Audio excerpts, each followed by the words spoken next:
Welcome to the Food Junkies podcast. Here, we aim to bring you the experience, strength, and hope of professionals working on the front lines in the field of food addiction. Our mission is to educate you, the listener, and increase overall awareness about food addiction as a recognized disorder. Here, we discuss all things recovery, exploring the many pathways people take towards abstinence in order to achieve a health-forward lifestyle. We hope to inspire you to thrive rather than just survive. So stay positive, make a change for yourself, and share your journey with others. And hopefully the message will spread.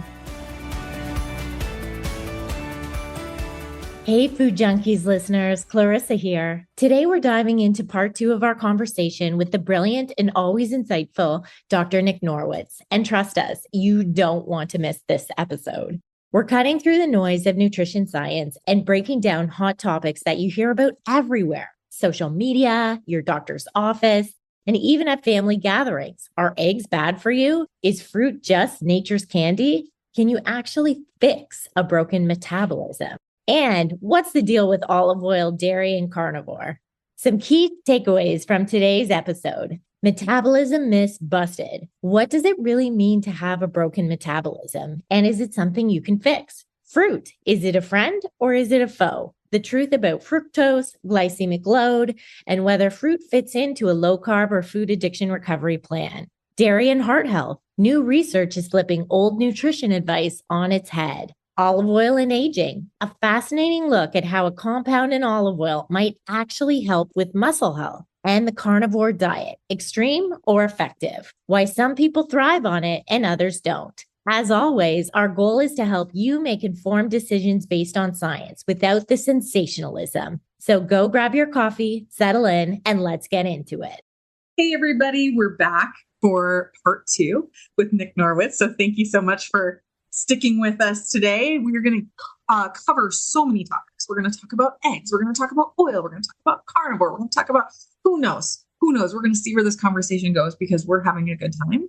And that's really what we're here for. We want to make sure that we talk about these things because we know you're listening to these things. You're reading about these things. You're hearing about these things. You're being told about these things when you go into your doctor's office. You're hearing about these things on social media. Wherever it is you're getting your information, you are being inundated with it. And you guys know that I'm a big fan of talking about noise and how everything out there is noise, including this podcast, including the three of us here today, and using, critical thinking skills and your own judgment, what works for you. So listen to the nuance that's coming up in this conversation.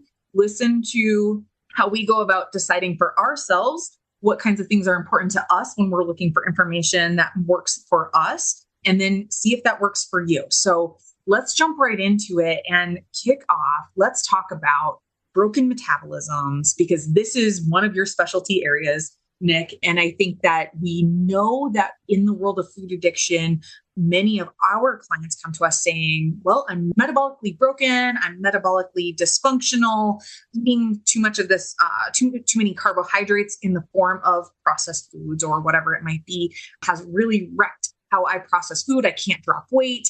I can't, process cholesterol correctly, whatever it might be. So how do you define a broken metabolism and how important is it to distinguish between the perception of that and biological fact? Right. I think the idea of a broken metabolism is a nice hook, but it should be clarified up front. It's not a matter of you are a car and you have an engine and it's broken and you can't do anything about it. It's not something you're born with. I mean, there are genetic predispositions to obesity, let me be very clear, but you're not born with just some metabolism that can't be remedied and you have your lot.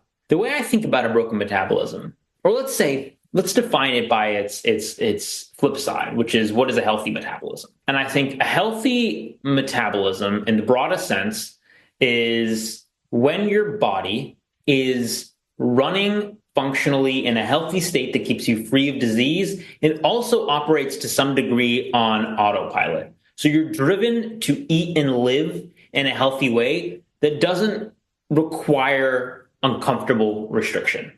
So I think what people might be looking for, I think a lot of people are looking for is wouldn't it be amazing if I could just I don't have to think about restricting calories. My body would just hit a nice healthy balance, and I would like live with this going on in the background like any animal in the wild appears to be able to do, but for some reason now in my modern food environment, I can't do.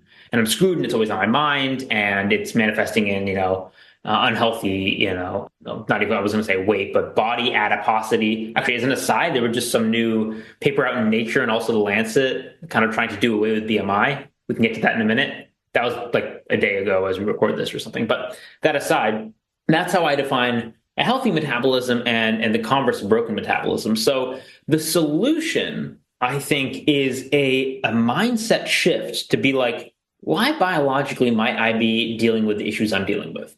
I'll pause to breathe. I never really do that. But so I think there's a lot of things we could talk about. I'll narrow in on calories because I feel like it's front of mind. When people say broken metabolism, the most common thing to think of is it seems like I can't eat many calories and I gain a lot of weight. I have a really low calorie threshold as compared to, the caricature would be like Scooby and Shaggy where they just inhale food and don't gain any weight, Then you'll see those people and go like, I wish I was that person. Well, the way I would think about it for someone with a predisposition to gain body fat is, and I really want to say this in a way that will resonate with people. Calories can matter. I want you to come back to the statement after I explain. Calories can matter without causing obesity. So calories in, calories out equals weight change can hold as a physical principle and at the same time not be a cause of obesity, not be a biological explanation. In fact, it is not. Calories, energy balance, it is not even a model of obesity. It is just a description of what happened. In fact, it's a post-hoc description. It's almost like saying, if I were to give you that as an advice to lose weight, it's like saying, Molly says to me, Nick, we're having dinner at your house. How do you get to your house? I'm like, oh, here are the directions to my house, Molly. Arrive at my house. It's useless. It's an accurate description, like that is how you get to my house, but it's not useful biologically. So in the same vein, calories I think of as like they're in the car, but they're in the passenger seat. And the thing that's driving the car, the actual driver of obesity is hormones. And there's a lot of hormones. Let's focus on one, insulin, which tells your fat cells to grow. And so you can actually take this script and flip it and say, what if a hormonal signal to the fat cells was causing us to get hungrier and also expend less energy? And if you take that framework, then what you have is you have maintenance of thermodynamics. I'm not breaking calories in, calories out. I'm just saying, look, this isn't in science, we say the independent variable, the thing you actually try to tweak. It's just going to be the outcome. Let me worry about other independent variables, in this case, the quality of food. And for those really struggling to lose weight, I think really focusing on your glycemic load. The simplest way to think about it is your sugar and carbs. The literature does tend to support this idea that eating a higher glycemic load diet, more carbs and sugar, causes your fat cells to want to grow. And then after that, or downstream of that biologically, you can get hungrier, end up eating more, and also expend less energy. And let me be clear, there are human randomized control trial data, there are Mendelian randomization data, for people who know who that is, all supporting this concept. Doesn't mean it's the be-all end-all, doesn't mean you can eat 10,000 calories per day. But in terms of the slow, insidious development of obesity, the thing that people struggle with daily, this model, I think, is a different way of looking at it and in implementing its logic, which in this case is cutting the sugar, and lowering the glycemic load, which for some people can mean things that appear healthy. So dried fruit, for example, giant sugar bolus. Even in choosing fruit, it's like you might do better with eating some blueberries, which have very low sugar content and glycemic load versus something like a mango. Saying mango is unhealthy per se, but for you and your predisposition, if your goal is to say drop body fat, this actually might not be the best choice for you, and you can find something better. So long story short, broken metabolism. By leveraging our understanding of metabolism and primarily reducing your glycemic load of your diet, there's other things you can do as well, you can tweak your body in a manner that increases your energy output and decreases your hunger in such a way that you can start to run more and more on this autopilot and drop body fat. At least that's the way it works for a lot of people. So I wonder if you could speak to potentially when this might not work for somebody. We certainly have, in our Facebook group, I certainly have clients I've worked with I'm wondering, as I'm hearing you speak, if I am somebody that maybe has been eating tons of sugar and carbs and processed foods for years and years and years. And now, I've been off these foods for a year, but I'm finding it really, really challenging to release weight. And I'm telling myself the story of a broken metabolism. May it just be that it might take more time because of this process you kind of just spoke about, that my journey might just be longer? Yeah, I'm going to say something pessimistic, but it really is optimistic for a minute, which is sometimes, well, first of all, this is a good thing, is like the health changes aren't necessarily reflected on the scale immediately. Sometimes people drop a lot of visceral fat first. Not necessarily typical, but that's the unhealthy fat. So you might not lose the love handles and the muffin top at first. Sorry. But it doesn't mean your health isn't improving. You might plateau and have other things you need to tweak, which can be done through maybe doing a little bit of a deep dive, tracking, figure out what's I'm not saying tracking calories, but what you're actually consuming. I actually did a reel today because I was talking with someone who's about how food labels lie, who was trying to go keto for a medical condition that has to do with brain health. And I can't get into ketosis. No, this is a very highly educated person. And to their credit, they were reading the nutrition labels on the food, but they were eating this low-carb bread, which said it had 2 grams of net carbs. If you look at the label, it said 22 grams of total carbs and 20 grams of fiber. So he did the math right. But I looked at the ingredients, and the first 3 ingredients were whole wheat, stone ground flour, soy flour, and bran flour. I know what the breakdowns are of those. There was no way this was a keto bread. It was just bread. I'm not saying it's a bad bread, but he was misled by bad information. I am sorry, nutrition labels and sometimes ingredients labels can be that crappy, but doing an autopsy of what you're eating and trying to find places and seeking advice maybe on this, maybe have a great counselor or somebody who can be like, oh, you should double check on this one. It can be very helpful. And there are tools that can help you check for that. So if you're trying to reduce your carb load, a glucose monitor, continuous glucose monitor, that does not lie, unless it doesn't malfunction, but provided it doesn't have a malfunction, it shouldn't lie. So if you have eat something and there's a big glycemic spike, a sugar spike, it means you eat some sugar. I had a friend who his dad was trying to go low carb and they went to IHOP and he was having these sugar spikes in response to just scrambled eggs. Turns out they put pancake batter in their eggs. He wouldn't have known. He was trying to do the right thing, but there are things that can sneak in. So I would say do an autopsy on your diet. Now here's where I get to the crappy part. Your fat cells have a memory. They do. They have their own memory. It's called an epigenetic memory. So they remember having been bigger. And that actually predisposes them to having worse metabolic function and more inflammatory function. There was a paper out on this. You can see it on my channel. It's called Fat Cells Remember. I think it was Nature Metabolism out in 2024, where they took fat cells from people before and after bariatric surgery. They lost over a quarter of their body weight.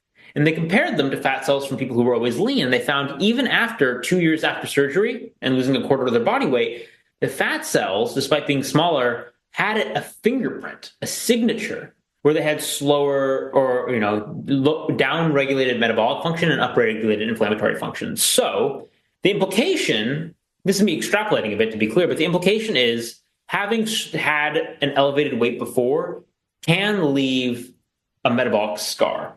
But here is the positive. And that is, in this study, for example, it was only 2 years after bariatric surgery. And it's not like you get bariatric surgery and you lose the weight immediately. So they were very, very early on in their weight loss journey, so to speak. Let's just cut the difference and say 1 year. It's not how you actually do the math, but for the point of argument. And fat cells take years to turn over. So what I would say is, okay, life isn't fair. You might be behind the 8 ball as compared to someone who was always lean. But I would guess strongly that over time, that epigenetic scar will fade. If that's the case, that means the longer you stick to a healthy whole foods diet in general, I would say low sugar, low carb if you're trying to lose weight, but let's set that aside for now. The longer you stick to a healthy lifestyle, it might be that it gets easier, not harder. As your body turns over and has, that let's say that metabolic scar tends to fade. To be clear, we don't have 10-year data. This paper I'm talking about came out months ago to prove that. That is my informed speculation. And I'm generally an optimist, but I'm also generally a realist. So I think metabolically speaking, it is very reasonable to believe look, you might hit plateaus. Be mindful about it. Don't be just hand wavy, this is what it is my new baseline. try to do an autopsy, find the chinks in the armor, but also realize that sticking on the, course for a while, you might just break through the plateau by virtue of time. And you're probably, almost certainly you're getting metabolic benefits, even if it's not reflected aesthetically in losing your muffin top and love handles, if that's the goal, because I realize that's important. We all have some vanity. That's fine. Yeah, I really appreciate you sharing that, because I think we experience that with folks. Either they are happy in recovery, they're not eating those things that were, lighting up their brain. They're not binging, they're not doing any of those things, but they're also not releasing weight, which for not everybody that we work with, but there are folks that is their goal, and then they're not experiencing that. So just taking being patient, looking at those things, are sneaky things getting in there? Is there maybe, overeating of something, whatever it might be, take that deep dive in there, take a look at that, but also have that patience, with that whole process. But it also makes me think about, talking about sensationalism and all of these, kind of like sexy things that are out there. And I was literally just with a lot of my family recently, and my brother's girlfriend was like, think about, they keep showing these pictures from the 1970s of the beach, and there's not a fat person in the picture. And then, but look at us today, and in the keto world, keto influencers specifically, even carnivore influencers, they like to use this image and sell, sell is probably a strong word, but yes, sell people on these specific diets. And I think the missing piece though is we can go on these restrictive diets, for lack of a better term, and maybe drop weight immediately, much like a bariatric surgery, GLP-1s, whatever it might be. But because of this cell memory, we have people who eat the same way, and after 2 or 3 years, then start to gain weight, And so I'm wondering, we don't have to get into the carnivore, keto, whatever. Oh, I would love to, but we will. But I mean, not right necessarily with this part of it. But I mean, is there an explanation with that? Is that because of that memory? So do the cells then almost become tolerant of this new way of eating, and then they start to pack the pounds, they start to hang on to that fat again? I think it's unlikely that it works like that. I would say it probably has to do with the fact that over restriction, because even when people go on very restrictive diets, sometimes they're over restricting calories just because of what we've internalized is important. So maybe they do go keto, but they're actually not eating more fat. They're just eating boiled chicken breast and steamed broccoli. I think I don't need to give you a study to tell you it's not sustainable for most people. At some point, there will be chinks in the armor. You're going to have that cheat day. You're going to binge once or twice. And so I think, and on an individual level, I would listen to someone's story and try to believe them, or have a conversation. But in general, I think it's going to be more a function of an over-restricted lifestyle that is not sustainable, leading to lifestyle creep. But I'm even thinking about food plans that come out of 12-step programs like Gray Sheeters or OA or CEHOW, where they include fruits, grains, vegetables, animal protein, fats, all of those things, where they can initially drop weight, and then over time it starts to come back on.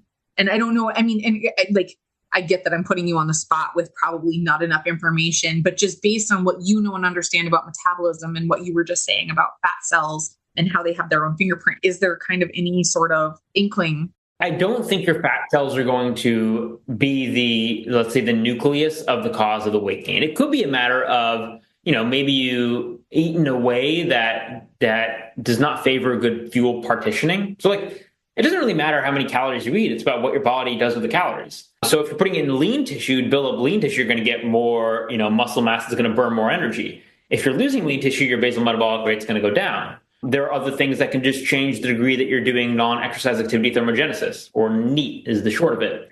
There were actually studies in the 90s where they did overfeeding studies, and there was 10-fold variations in fat gain based on this non-exercise activity thermogenesis. So to simplify that, that's the jittery movements that aren't exercise, but they're activity, non-exercise activity. Some people, we all know those people, they overeat. What happens? They just get bouncy. I'm that person. I've done overfeeding experiments, and my sleep goes to crap, my heart rate goes up, and I'm just bouncing like a pogo stick all the time.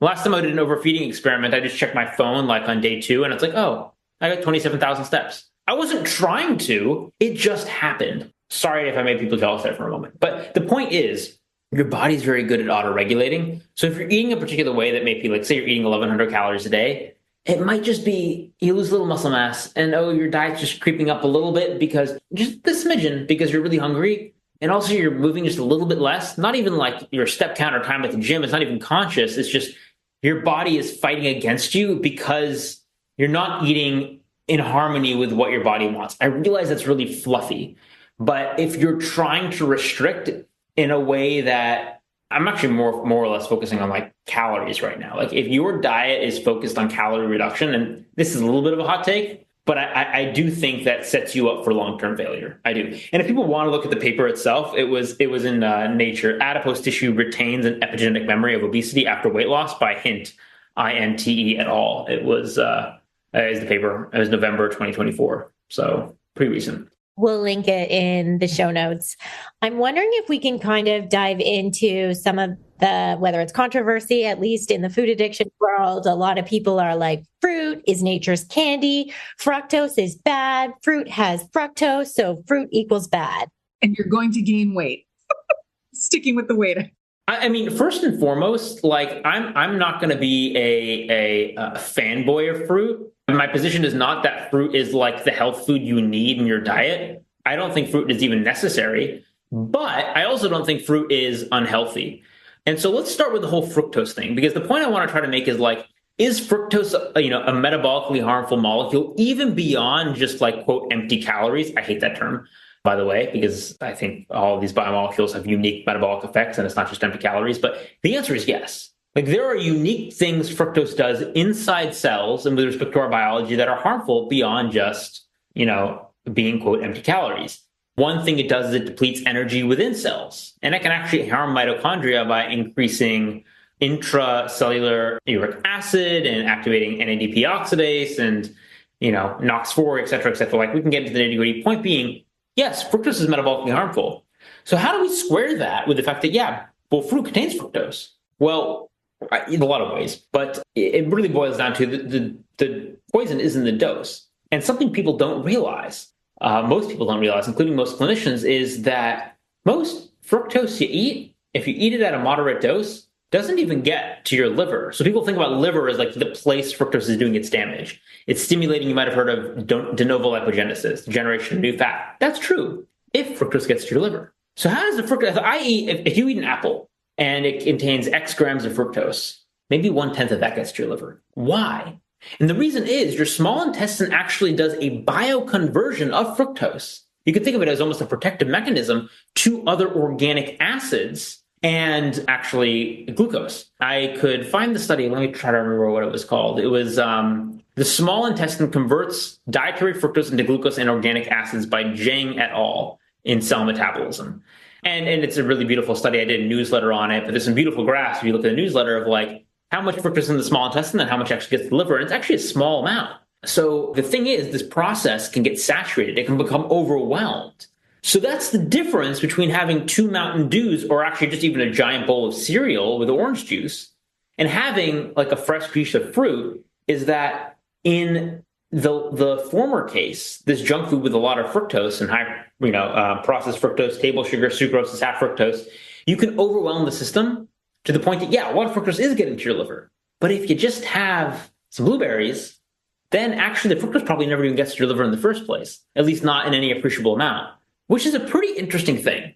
So that's one thing to know. Check out the newsletter for more nuance on that. The other thing to know, and this is the KISS, keep it simple, stupid version, is like, foods are complex ecosystems.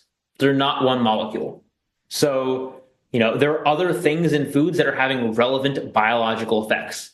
And that's just the truth. So there's a lot of ways we can like rank order fruit. Let's talk about the glycemic index. Like, having grapefruit or blueberries are going to spike your sugar way less than having a mango, a banana, or a papaya. Mango is the highest fructose fruit. If I eat a mango, even a full mango or 2 mangoes, that might overwhelm my fructose processing ability. I'm not a big person, It's also influenced by how much fructose you normally eat. So being keto, if I ate 2 mangoes, I would overwhelm my fructose processing capacity, most likely. But that's different than having some blueberries. You can also rank it on like maybe your goal is to have fiber. Is a banana the same as an avocado? Evidently not. Or a pomegranate. It's like 10 grams of fiber. So fruit, like most food groups, it's a very heterogeneous group of foods. And you also have to consider, what are you comparing it to? Do I personally think a bowl of fruit is a good breakfast for someone with diabetes as compared to some scrambled eggs? No. I think the scrambled eggs are a better option. They're higher in protein. I think they have more nutrients, healthy fats. But if you're comparing a mango to a donut or a mango to a Coke, then yeah, have the mango. So all these things need to be taken in context. My high level opinion on fruit is, do you need it? No. Can it be a healthy food? Yes.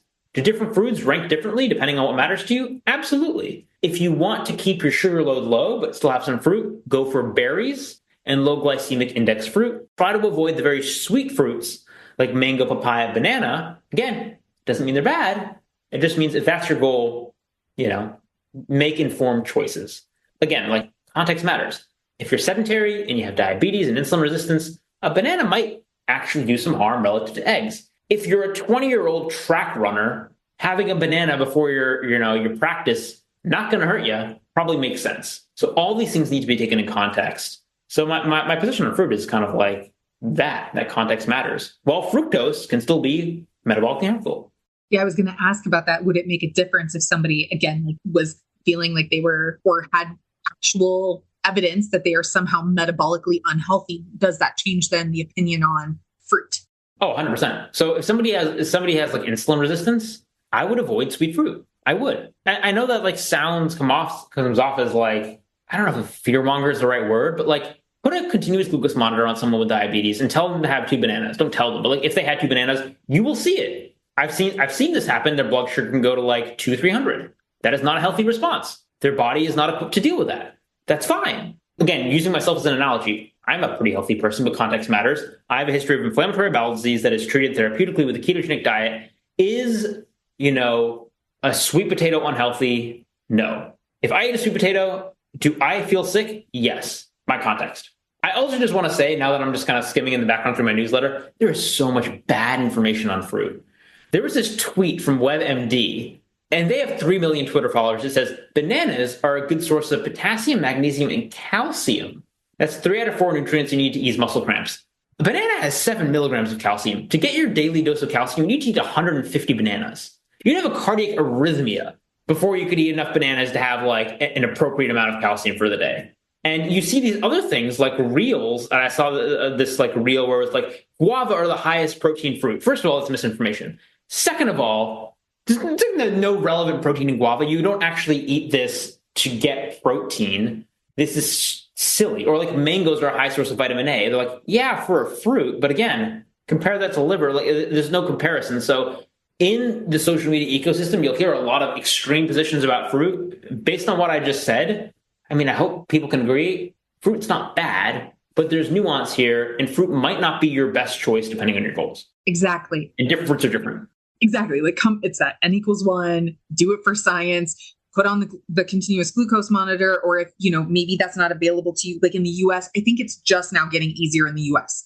But in Canada, for sure, you can get it over the counter without a prescription. I think in the US, it's just now changing, or some states have that available to them, maybe not all, but also thinking about your own personal situation as far as like, what are my health goals? Does this move me closer to those health goals? Does this move me further away from these health goals?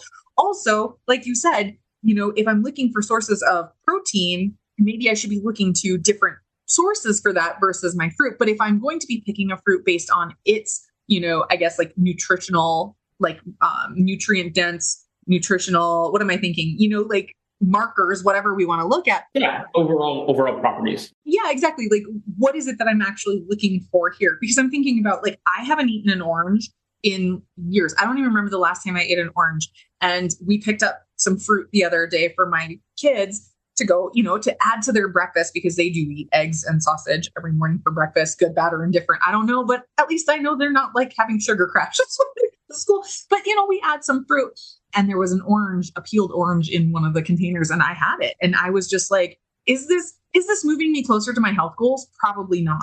But is it delicious? Yes. Is it something I'm going to go back and binge on? No. Is it something I'm going to go back to the store for? No. So like just being willing to ask yourself these questions that way and not worry about what the sensational reels are saying or headlines. Yeah. And use it as a tool. Like, let me give you an example of what I think is an amazing dessert. Like, if you feel like you want something sweet, some full fat Greek yogurt. I like to be clear, I have no affiliations with some of the brands I might mention, but like, I like 5% Faye and like, some crushed macadamia, cocoa nibs, and then some frozen wild blueberries. They have like Wegmans ones that actually, like, you put them in a dairy source, like say a full fat, like, Greek yogurt, and they like freeze with a little shell around them. Like, the sugar bolus you're getting is negligible. That's pretty amazing, tasty dessert, maybe with a little cinnamon and pink salt. Versus, like, if you feel like you need a dessert, if you're going to have that instead of having like some junk food later or a candy bar, then like, do that. It's a great tool. So know what you're replacing it with, know how you're using it as a tool, and just be mindful about your consumption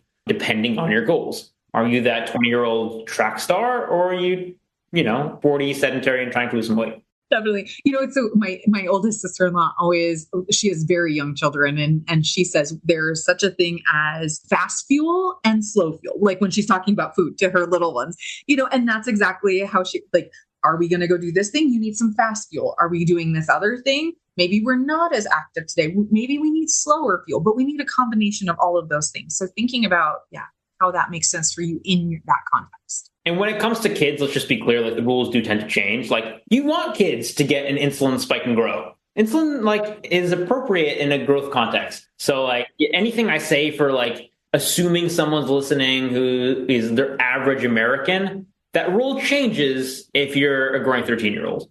Just be clear about that. Yes, thank you so much for that too, because there is a lot of fear-mongering around fruit and other things. And the last thing we want to do is create an issue that doesn't currently exist. Absolutely. Yeah. So thank you for that. So let's talk about olive oil, because that also can be pretty controversial. So how does olive oil maybe contribute to muscle health and or aging? Yeah, I will be completely transparent that I teed this one up because there was a paper that came out in Cell Metabolism just a week or so ago. It was entitled, and brace yourself for jargon in the title, but I'll break it down, but it's super cool. It was mitochondrial calcium uptake declines during aging and is directly activated by orelapine. I always mispronounce that. Orelapine to boost energy, metabolism, and skeletal muscle performance. So there's a lot of cool things about olive oil. I'm not going to do a masterclass on it right now, but this paper was looking at how it might help with muscle aging. And so I'll just give the mechanistic breakdown because I love mechanism and this was so freaking cool, which was, okay, how a muscle works. And if you go to my Substack, I have pictures of all these things because if you haven't seen these in textbooks, it might not make sense, but your muscles have these long fibers. And in the fibers, there are these two filamentous proteins. One's called myosin and one's called actin. And they kind of link together. And the way a muscle contraction works when you flex a muscle is the myosin has these little heads that kind of walks along the actin. And in so doing, for those that are watching increasing the overlap between my forearms, the overlap between these myosin and actin increases, they pull together, and then that makes the muscle fiber shorten. Now, this whole process actually depends on calcium. When your brain sends a signal to your muscle, and at the neuromuscular junction, there's a pulse of neurotransmitters. What ends up happening is calcium fluxes into the muscle, and that allows the myosin to interact with the actin. So calcium is fundamental to how muscles work. Now, here's where things get cool. And where even the physiologists, or the well-versed biologists might not fully appreciate the elegance here is it not only enables myosin to interact with actin and allows the muscle contraction to happen, but muscle contractions, they require energy, right? So if biology was smart, and evolution seems to be, they would couple the contraction with a signal to the engine of the muscle to generate energy. And that's exactly what happens. So not only does calcium enable myosin and actin to interact, but calcium flux into mitochondria, the powerhouse of the cell, enables an increase in energy production. I can tell you how. I might lose people. Can you tell us how so that our listeners can understand? Because I am appreciating, I'm getting the live demonstration. I don't want to go over. I can already go whoa. So I'm going to give the sciencey version and then I'm going to make it a little bit simpler. Calcium binds to an enzyme that activates another enzyme called pyruvate dehydrogenase. And in mitochondria, you can think of this as the gatekeeper to the energy generation cycle. It's called the tricarboxylic acid cycle, the Krebs cycle. So in order for something called pyruvate to be converted into acetyl-CoA to go into the Krebs cycle, you need PDH activity, and calcium helps turn this on. If you go to my Substack, if you want to link it, if people want to, like I have like charts for all of this. Visually, it makes a lot more sense. But the simple version is calcium allows muscles to contract and signals to the engines of muscles, mitochondria, to open the gateway to the energy generation cycle.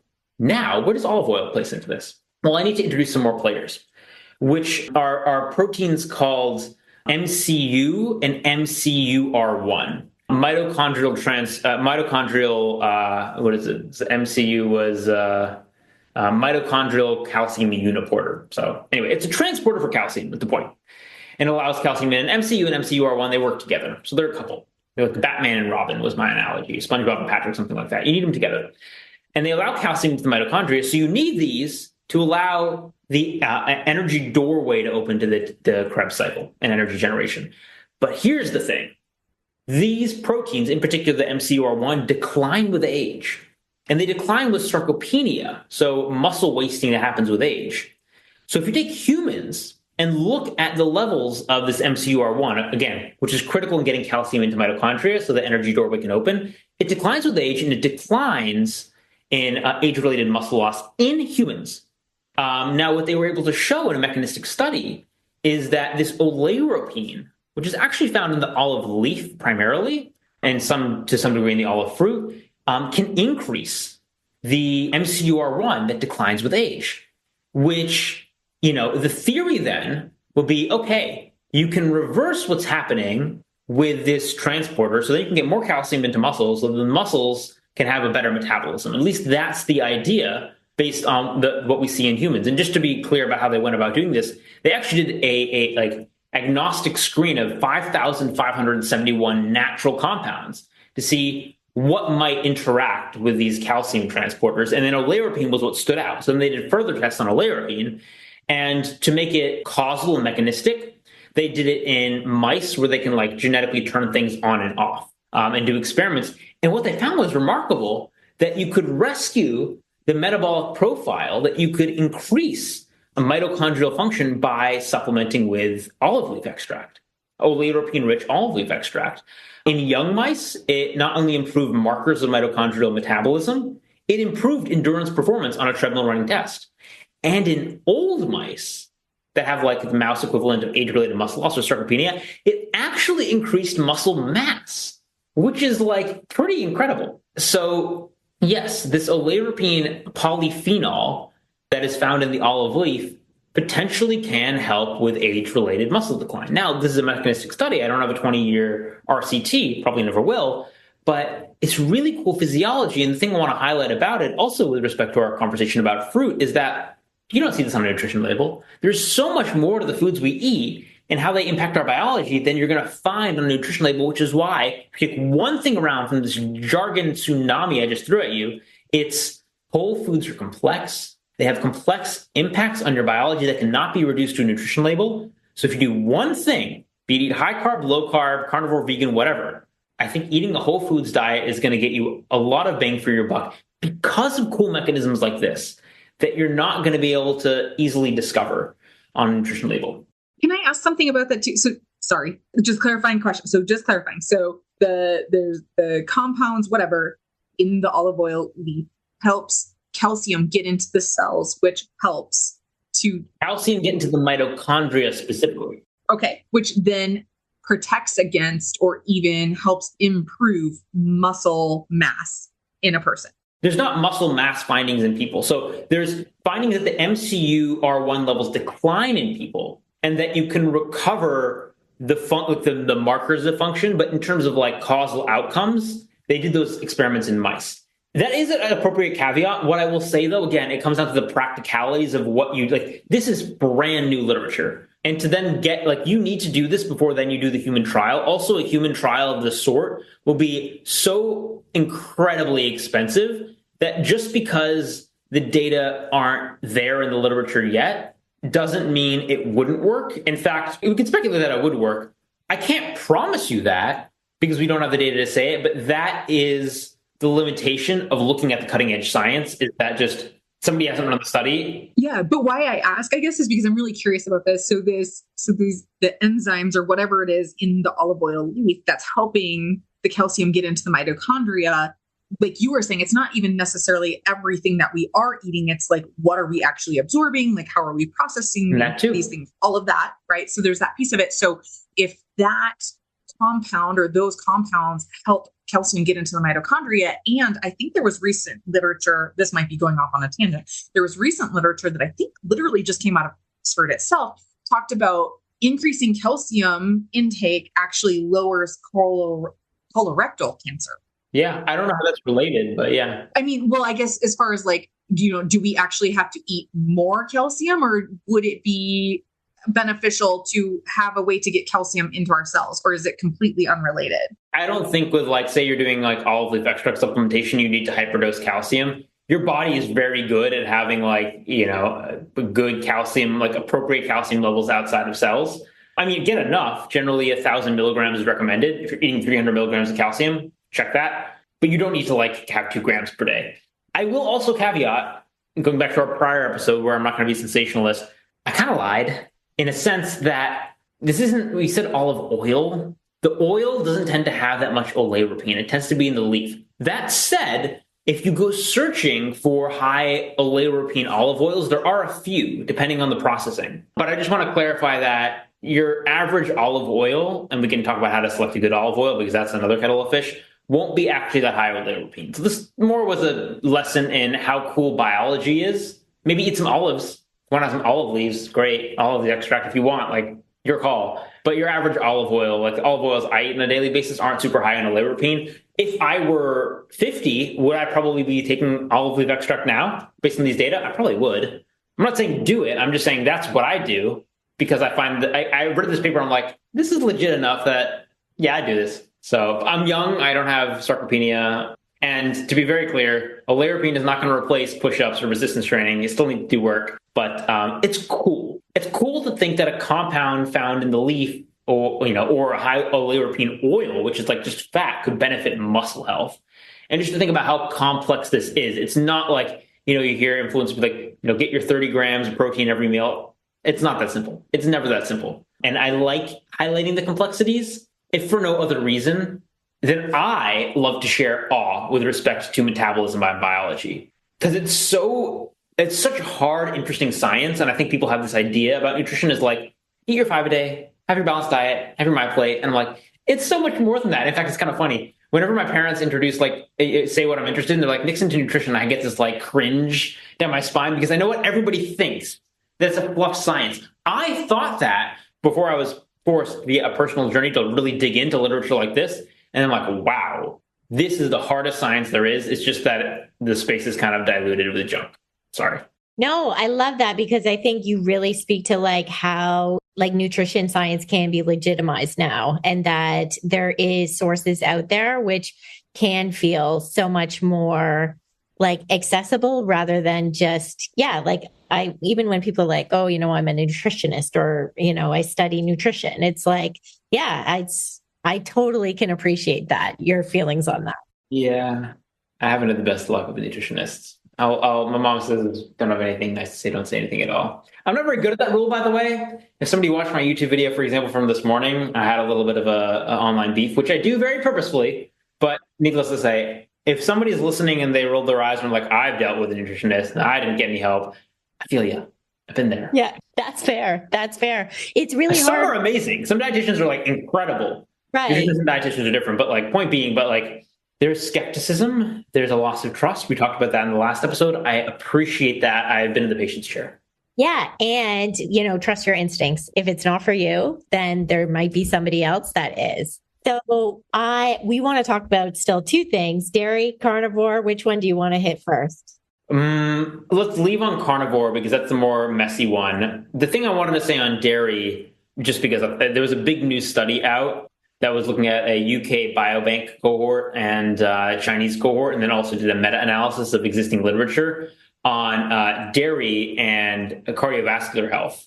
This was nutrition epidemiology. I don't apply double standards, or I try not to. So that comes with major caveats. in terms of you're not going to say anything causal. These are associations, although it was 9 million person follow-up years, something like that.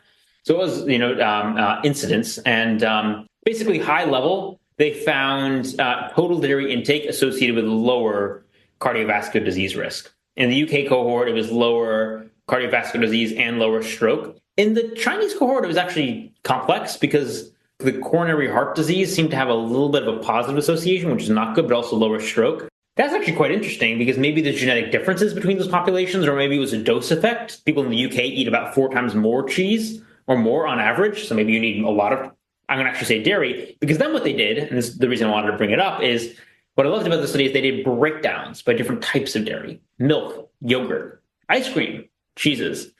And one of the big findings is across the board, cheeses had an association with lower cardiovascular risk. In one, I think it was in the meta-analysis, maybe including the 2 additional cohorts, it was something like a 12% reduced risk of cardiovascular disease in people who ate cheese at least a serving per day versus people who ate less than 2 servings per week, which they even presented in the paper. There's a line to the effect of, despite the high saturated fat and salt content of like even high fat and hard and soft cheeses, there was still a protective association, air quotes.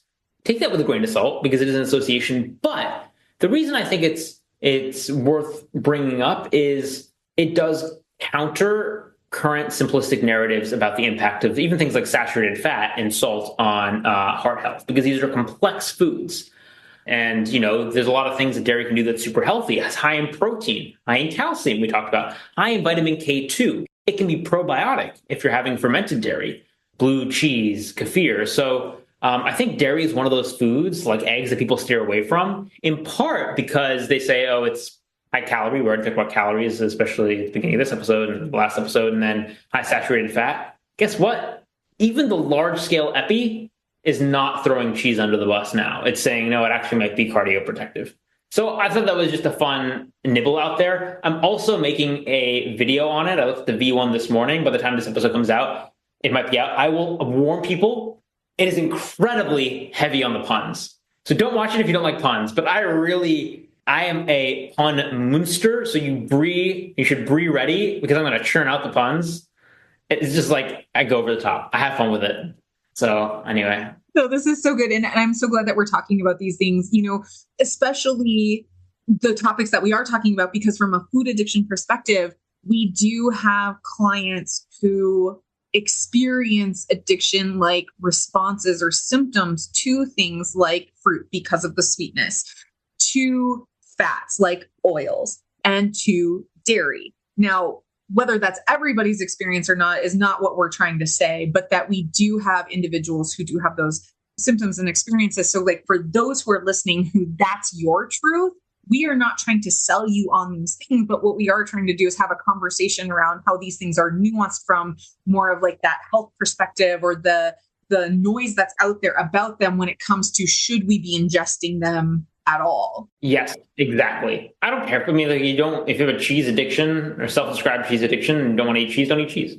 I didn't say you need it for heart health. I mean, like I think olive oil, I think the literature on balance is going to say olive oil, like fatty fish, those are great. Eat those if you can. You don't need to eat cheese. I'm just saying don't fear cheese and avoid it for this reason. It can be a health food, just like blueberries can be a health food, but it's contextual. All these things are contextual. There's no, let me be clear, I don't believe there is a single necessary food. There's no food that cannot be supplanted by something else, period. Thank you so much. And certainly I didn't think that was at all where you were going with it. I just wanted to make sure that our listeners are aware that we're not trying to push you absolutely have to eat these things in order to be like a complete, whole, well human being, but that there are, again, those not at all. Yeah, absolutely. Well, let's dive into this carnivore conversation with, the last 20 minutes that we have here or so. So you tell us, what is it that was so important or is interesting about the carnivore way of eating that you feel we need to have a conversation about it? Let me wrap this around. Well, let's say I'm kind of bizarre because I'm not a pro-carnivore person per se, but I'm also, to my awareness, the most published person on this topic in terms of peer-reviewed literature, actually. And I often come off, like I had a video this morning about basically, it comes off as defending the carnivore diet because an influencer said something very negative and I stood up.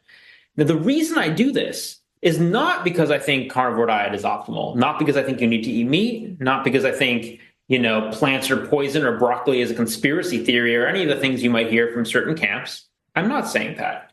But I have met a lot of people who have benefited uniquely from it, including people in a population that I'm really sensitive to, those with inflammatory bowel disease. So if you look up my last name, Norowitz, on PubMed and carnivore diet, inflammatory bowel disease, you'll get a paper, a case series. This is just one example where I interview patients with inflammatory bowel disease who benefited tremendously from carnivore diet. Some had suffered for decades with inflammatory bowel disease, been on really harsh medications, immunomodulators, even had bowel resection surgeries and were still suffering. And they got their life back by cutting out all plants and just eating meat and eggs.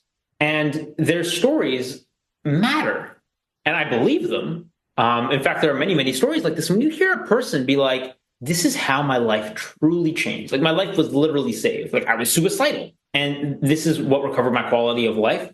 Those patients deserve a voice. And they also deserve to have interventions studied that could benefit them. So a carnivore diet, we can break down why it actually makes sense for, say, inflammatory bowel disease as a use case. There's actually good data on fiber elimination being helpful, especially in pediatric Crohn's, ketones being protective, and ketones can be generated in the gut, especially when you're low carb, say carnivore, and plant material being potentially irritating for some people, including fibers being inflammatory in a subset. So we have strong biological plausibility. When you couple that with a waterfall of clinical stories, human stories, then you're forced to contend with this idea that this might be a really meaningful intervention that could save lives, even if there's not a randomized controlled trial on it. In fact, especially if there's not a randomized controlled trial on it, because that's what we need to get done to make it standard of care so that patients don't go and continue to suffer and suffer and suffer like they do with a lot of these autoimmune and inflammatory conditions, be it psoriasis, IBD. So we're actually working on like a series, carnivore diet for multiple sclerosis, psoriasis, IBD. I'm trying to get other people, including other med students and residents, to write it up just for distributing the love and the workload. But I've heard a lot of stories from humans that I believe, and they are hurt by diet stigma. There's stigma about keto and there's stigma about carnivore. Now, one could accuse me fairly enough of having a selection bias insofar as like I have lived keto stigma. And I see the carnivore stigma by virtue of who my followers are. I will claim that entirely. I'm not saying there's not also stigma against vegan diets or whatever. What I will say, though, is I am sensitive to those people who have, say, in some cases, say, cured depression or schizophrenia with carnivore diet. Cured might be a strong word, put into remission, whatever terminology you want to use. And yeah, the carnivore diet community becomes evangelical because it's worked so well for so many people, and it deserves to be studied. Again, we can separate that from saying anything about carnivore and environmental sustainability or anything about longevity or what, the value of broccoli is in the diet. I think on balance for your average person, fiber is probably beneficial. I do not think carnivore is ideal for longevity. I do think more diverse diets would probably be better from a microbiome perspective. I can break down why that is. I can maintain all of that and say, but this could still be an incredible intervention for certain people. So I raise that because, even if your audience isn't carnivore, they're probably going to meet someone who is shortly, and it is a highly stigmatized topic. I think what I would just say is this is scientifically legitimate. It's not hooey. It's not just a fad diet. It is scientifically legitimate. Doesn't mean it's the right thing for you.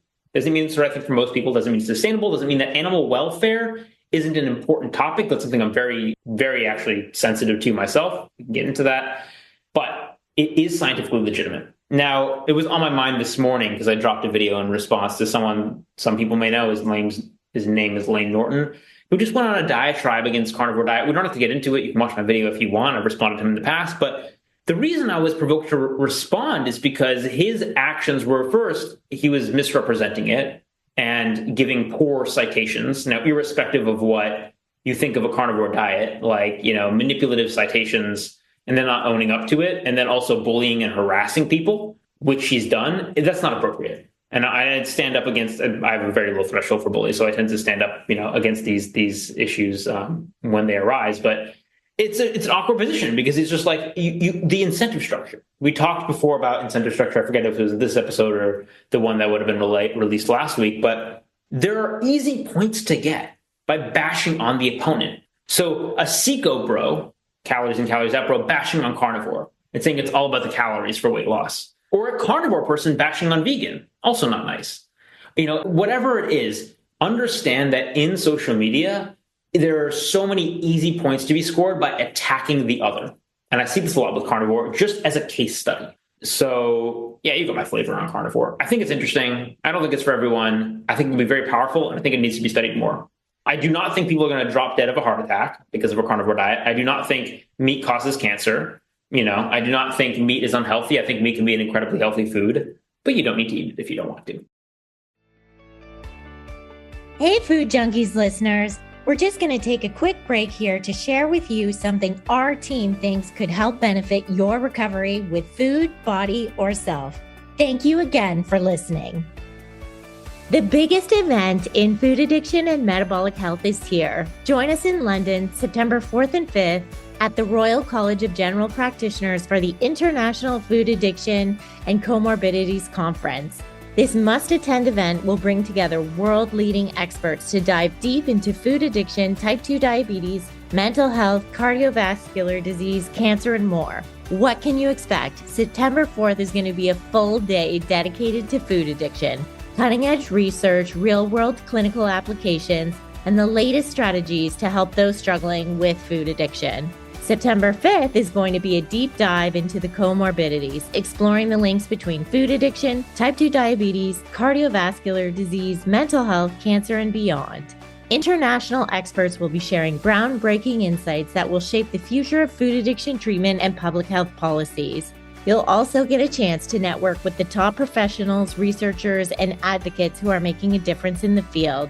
With a powerhouse lineup of speakers, including Professor Carlos Montero, Dr. Georgia E., Dr. David Wiss, Dr. Nicole Avina, Dr. Erica LaFata, Karen Thompson, Dr. Amy Reichelt, Dr. Trove, Dr. David Unwin, and Dr. Natasha Winters, and many more, this conference is going to be your chance to stay ahead of the curve in food addiction science and treatment. Early bird tickets are on sale now.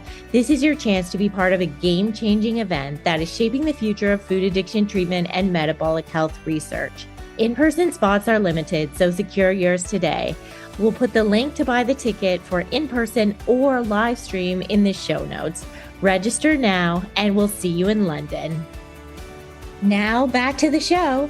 If you have enjoyed this episode, please let us know. We love to hear from you. Kindly leave us a review on whatever platform you listen to our podcast on. We love getting feedback from our listeners.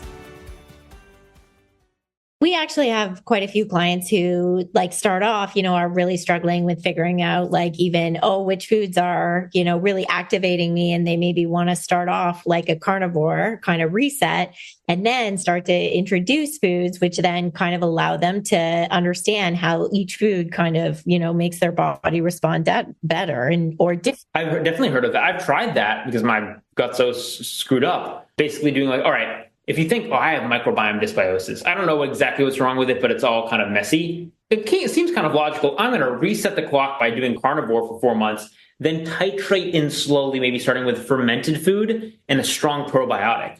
Maybe a little bit of kimchi, a little bit of kefir, and then maybe I'll titrate in a little bit of fiber. Could that reset and generate a healthier microbiome after the fact? Possibly. No one's ever tested this protocol in a study. It'd be hard to. I would love a protocol like that. But it's feasible and it makes sense, right? If you're struggling, so many people struggle with gut issues. It's the number one reason I hear people go carnivore. And they're like, my IBS or my IBD just went away. And when you struggle with that daily, that's a big win.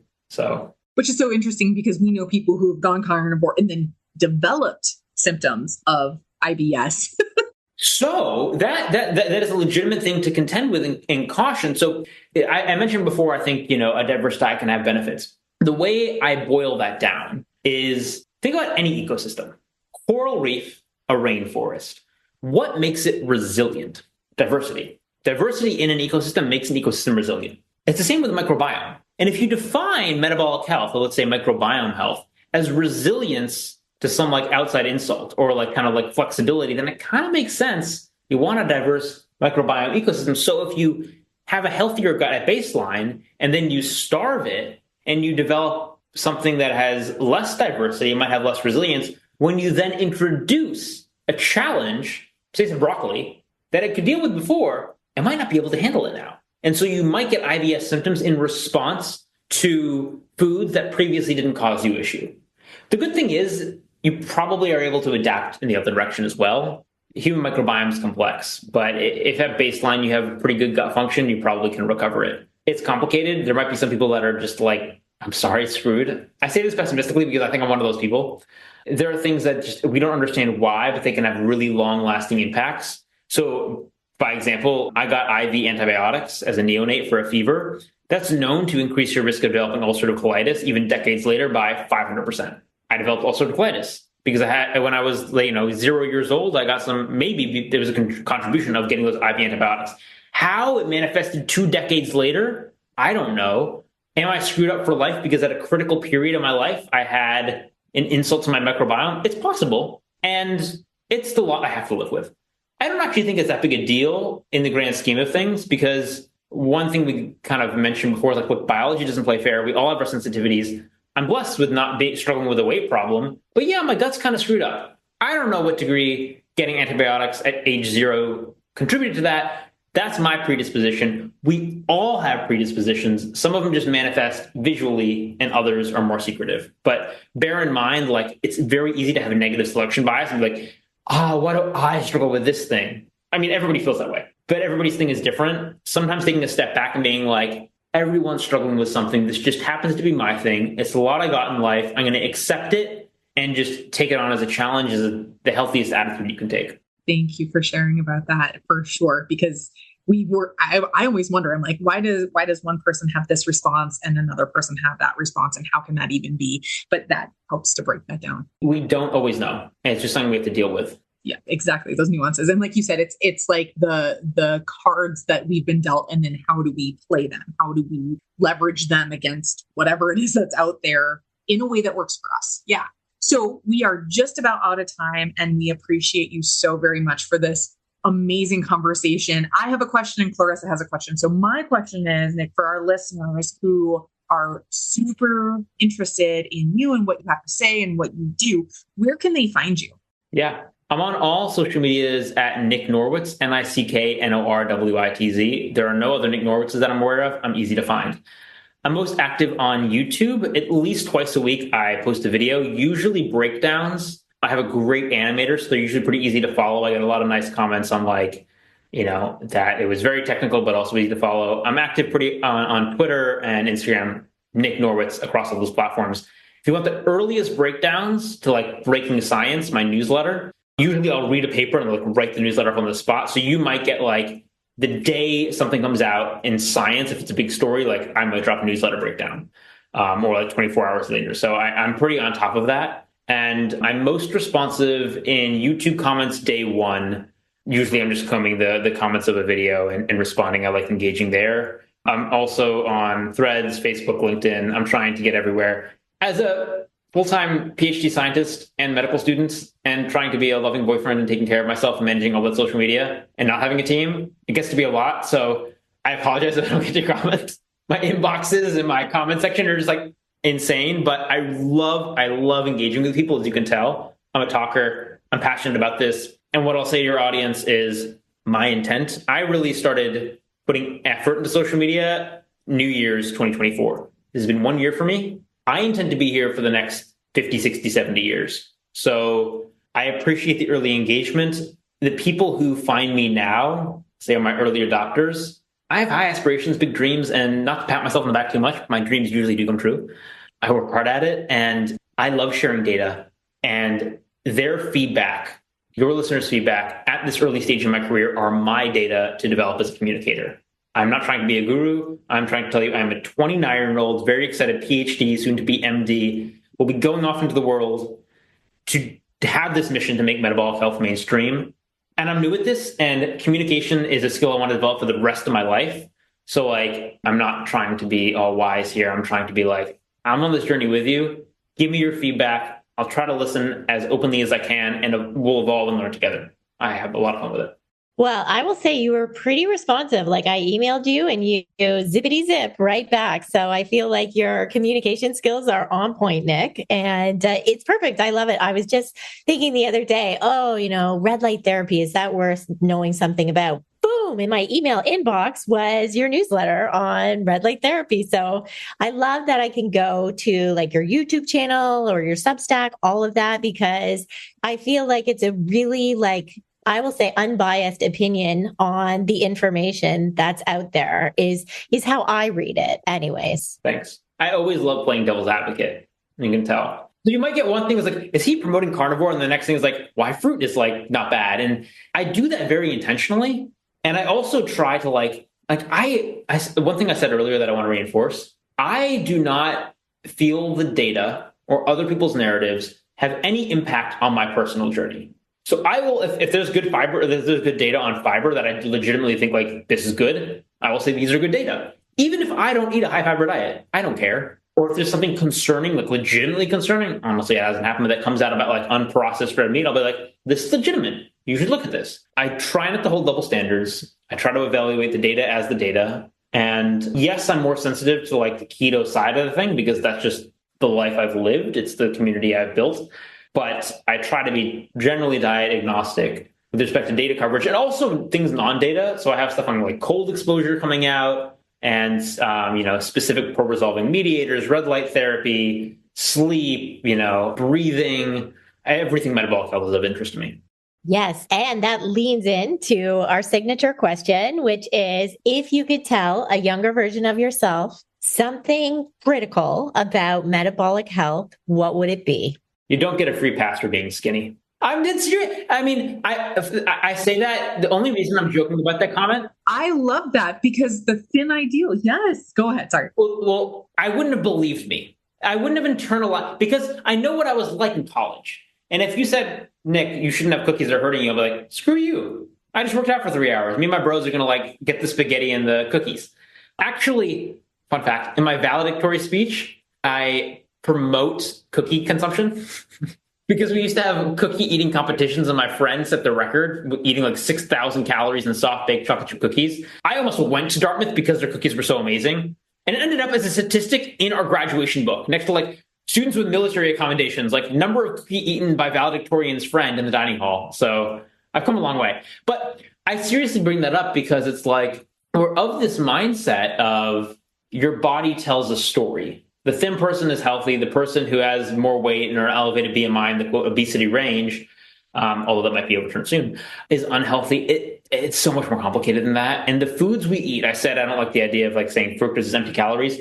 The biomolecules we eat are not just energy substrates. They are information for the body. And you need to understand that because everybody can benefit from a healthy diet. And no one can escape that long eating a poorly formulated diet. Not athlete, it's spinning a roulette wheel and it will come back to bite you. So yeah, that would be my piece of advice to younger me. You don't get a pass because you're skinny. I love that. Thank you so much. Thank you. It's been such a fascinating conversation. So many takeaways.